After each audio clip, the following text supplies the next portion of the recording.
Hello everyone. तो आज topic है तुम हाई डिमांडिंग जॉब कौन सब रोचे आईटी ये सेक्टर रे।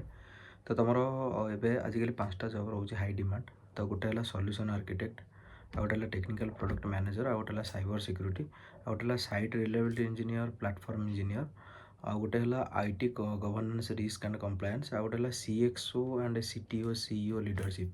तो ये विषय में आज आपको जनवाक चाहूँगी। तो ये जॉब सब कौन एक्चुअली भूमिका रही सॉल्यूशन आर्किटेक्ट माने से संवादन प्रणाली निर्माता कि एक्चुअली तुम आईटी रे केमती कौन सब इश्यू आसूसी कि सिस्टम रो केमती डिजाइन प्रणाली ये सब सब देखा देखी जे मैंने कर रिक्वायरमेंट अनुसार प्रोजेक्ट हिसाब से कि टेक्नोलोजी टूल्स ए माने प्रोसेस केमती कौन बुझाबुझी करेंगे से सॉल्यूशन आर्किटेक्ट कहुए।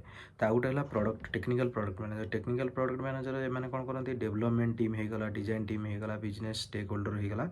तो एम सहित कोऑर्डिनेट कलापर मैंने प्रोडक्ट केमती रेडी कर मार्केट को छाड़े तांकर काम है सहीटा कि टेक्निकल प्रोडक्ट मैनेजर। तो आउ गोटे है साइबर सिक्यूरिटी। साइबर सिक्यूरिटी कौन करेंगे से केमती तुम इंटरनेट होगा, कंप्यूटर सिस्टम होगा, डाटा होगा कि नेटवर्क कौ प्रकार नेटवर्क होगा तो सहीटा केमती तुम सुरक्षित रही साइबर सिक्यूरिटी सुरक्षा दिखती से साइबर सुरक्षा दिखती से साइबर सिक्यूरिटी कहुए। तो आउ गोटे है site reliability engineer, platform engineer. Site reliability engineer तांकर काम रहा कौन आम जो आप्लिकेसन सब रोचे तो आप्लिकेसन केमती कौन भल चलो, वेबसाइट केमती कौन भल चलो, माने गोटे स्टेबल कंडीशन कि तुम केमती कौन इन्फ्रास्ट्रक्चर होगा, ऑटोमेशन टूल केमती व्यवहार करेंगे इंजीनियर मैंने से एसआर साइट रिलायबिलिटी इंजीनियर काम से। आउ गोटे है प्लेटफॉर्म इंजीनियर। प्लेटफॉर्म इंजीनियर कौन डेवलपर आउ टीम जो मैंने सुविधा सुरक्षित पाइकी से गोटे प्लेटफॉर्म को स्टेबल करी स्केलेबल करी गोटे डिजाइन मेंटेन करी से हिसाब से प्लेटफॉर्म इंजीनियर दरकार होती।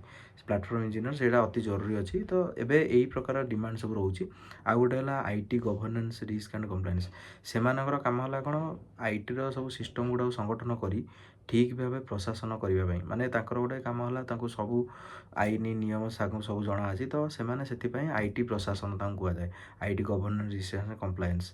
आ गोटे है सीएक्सओ सीटीओ से लीडरशिप जो मैंने तुम कंपानी जो सीईओ सीटीओ था से जो मैंने ऊपर दायित्व था जमी निर्देशक डायरेक्टर हो गले कि वीपी हो गले सीईओ सीटीओ हो गले से जॉबटा भी बहुत एवं डिमांड अच्छी कि हाई लेवल जॉब रही तुमको सब जिन तुमको निर्देशक टाइप तुम निर्देश दब केमती कौन जिनसा हम केमती कौन चलो से हिसाब से सीईओ सीटीओ भी डिमांड अच्छी। तो तुम ये जो 5टा जिन सब डिमांड रोचे तो तुम एबे ए जिनस भी तुम ट्राए कर किसी प्रोब्लेम ना। मुझे मोर वीडियो चैनल रे मु तले सब डिस्क्रिप्शन करके लिखिकी देदेवी।